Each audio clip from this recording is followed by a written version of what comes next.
ربي جل الله حسبي ربي جل الله ما في قلبي غير الله ما في قلبي غير الله ونور محمد صلى الله نور محمد صلى الله لا إله إلا الله محمد رسول الله. Hey!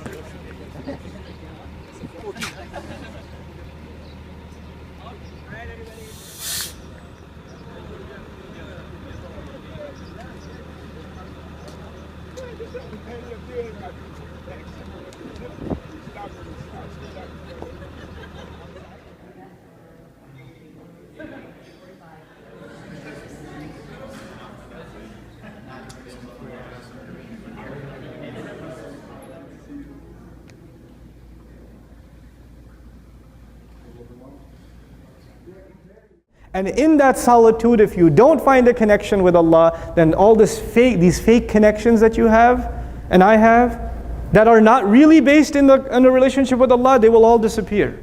They will not last. The facade will dissipate eventually. If not in this life, then in the next. I know that he is not able to project his voice that much, but if you feel you can, I'd like you to say a few words to the students. You think it'd be okay?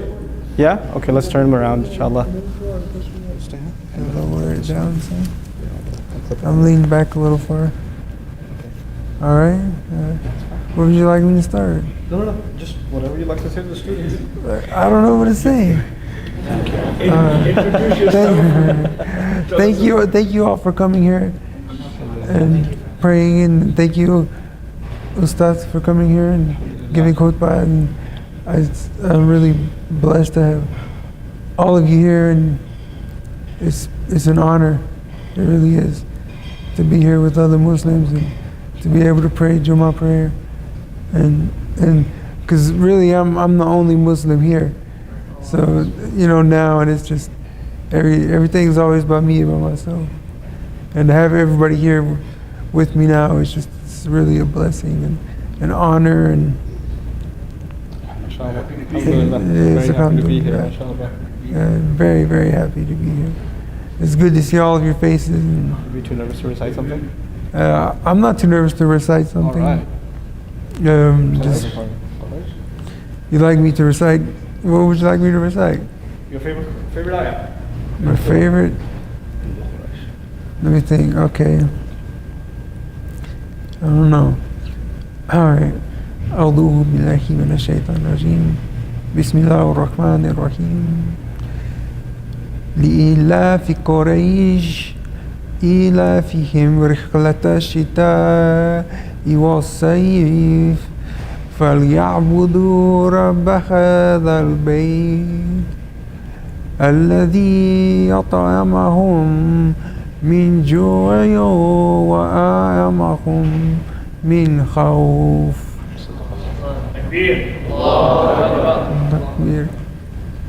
It's a reminder for all of us that, there are no excuses.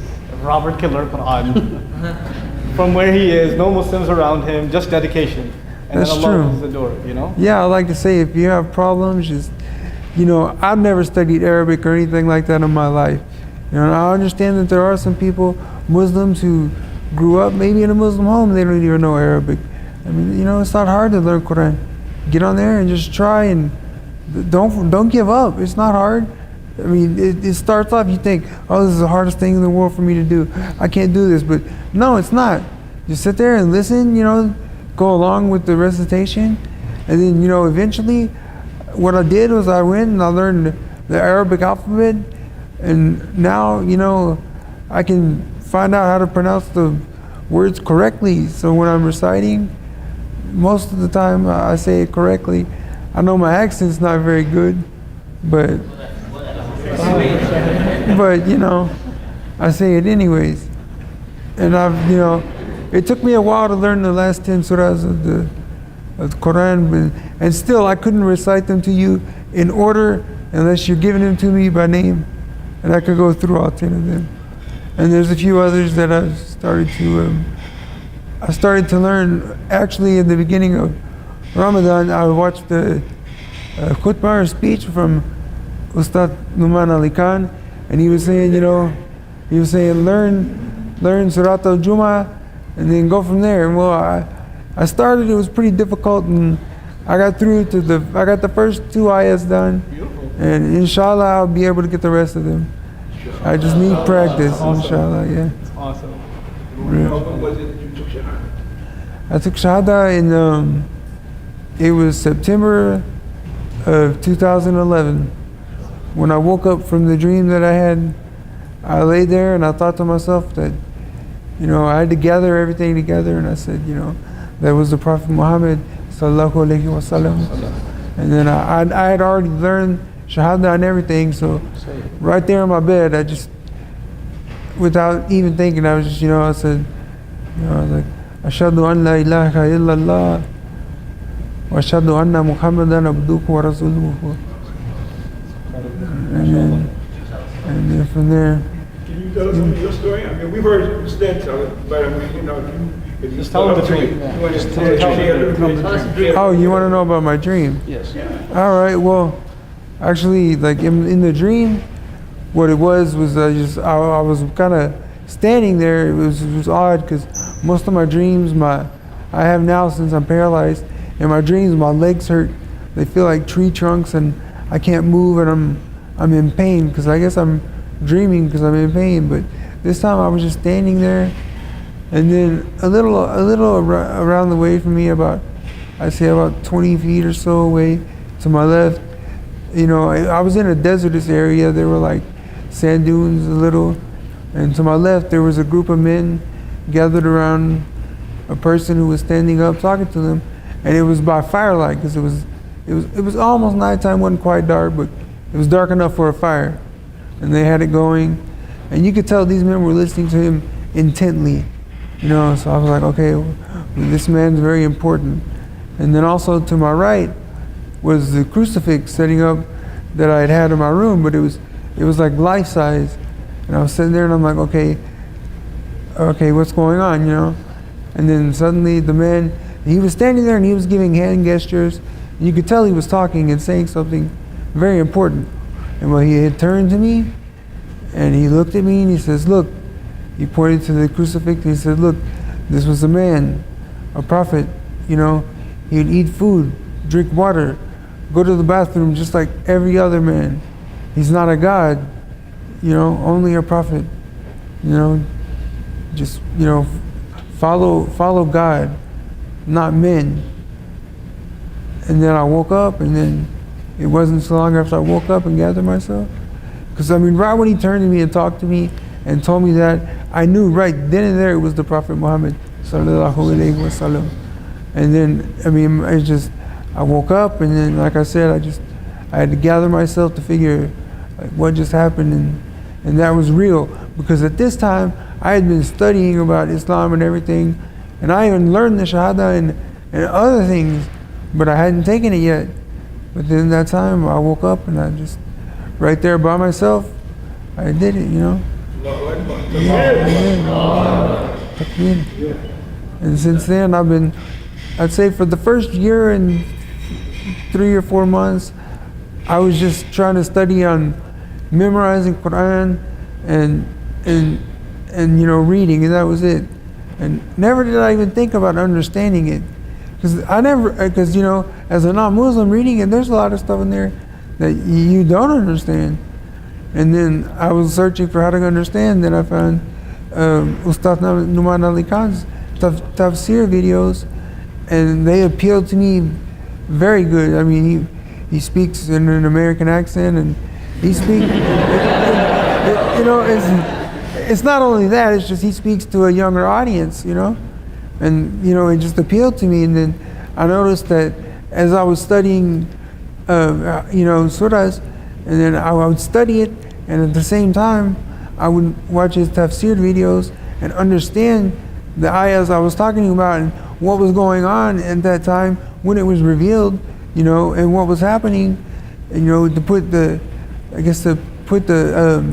ayah with the historicity where it's going on, you know, like where when it was revealed, whether it was Mecca surah or Madani revealed, and then it helped me just understand everything so much, and it made my iman even stronger, you know. And then I knew even more how certain I was, you know. And people, I even, like, someone had asked me on Twitter, like, or my cousin just said, you know, well, why do you believe in Muslim and all this? And he wanted a big explanation from me. And, you know, I told him, I was like, because, you know, I believe in the prophethood of Muhammad sallallahu alaihi wasallam, and I believe that his revelations were from Allah subhanahu wa ta'ala. And, you know, and that's what I believe in my heart, and that's what I'm gonna follow. You know, and even if I didn't want to, you know, I couldn't disbelieve. I just try to remain steadfast in the salah, and of course everyone's mind goes up and down, but it's always there, you know. And I just have to just always have dhikr of Allah, you know, just always have, you know, every day as always, astaghfirullah, alhamdulillah, you know, and I just stay. And being in this condition that I'm in, it's not easy to stay satisfied and happy. I can't do anything for myself, and sometimes if I ask somebody to do something, it'll take them quite a long time. And I was never a very patient person, but, you know, after I became Muslim and I studied more and read, I realized, you know, I have sabr now, and I can wait, and I can calm myself down, and just remember when they take it too long, I just astaghfirullah, astaghfirullah, astaghfirullah, astaghfirullah, astaghfirullah, and eventually they come. How's your family dealing with your Islam in the last couple of years? No, my mother, she supports me in my decision. At first, well, I can tell you this, people. Actually, I converted for a month, and I was talking to my mom, and I didn't say anything, and I said, well, what would you say if I told you I was thinking about converting to Islam? And she's like, well, I wouldn't like it. I'm like, well, what would you say if I told you I had already converted? And the first thing she said was, so you want to go blow up people? And I was like, oh, no, you have the wrong idea. And then eventually over time, as I talked to her, and I even gave her Quran to read, and she read some, you know, and she understands me now, and she supports me. And my father had a different reaction, and, you know, from his experience, he had thought that, he told me, well, son, only black people are Muslims. And I was,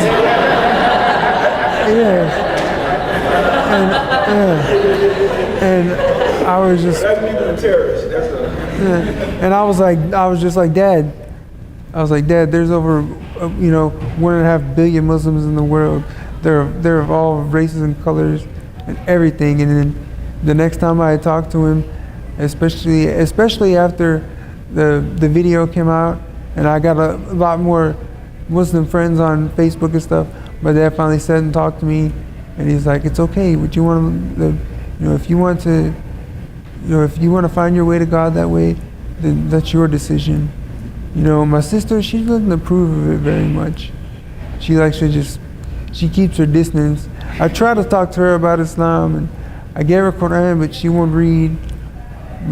And then I gave my son Quran, and I talked to him he reads some, but he tells me I don't believe in organized religion and all this stuff. He's 16 years old, and he's real. I don't know.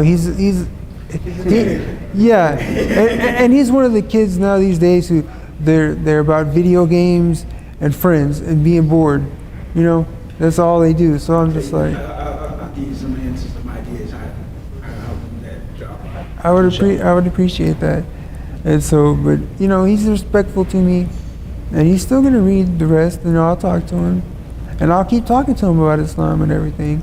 And then I have a Christian cousin who he's real supportful of me. And, I told him about it, and he didn't say anything bad, and he doesn't try to, well, he pray. He tells me he prays for me all the time. And he'll even in my room, he'll ask me, can I say a prayer? And I allow him to. I don't want to disrespect him and be like, No. And so the family's okay, actually. They're really good. And actually, I had talked to my brother a lot about Islam and everything, and he liked it and everything. And and I got him to take Shahada, actually. And actually, he's the one. If you look at my Facebook page, he's the one with the thobe on, the white thobe. He's the one. He kind of looks like me a little.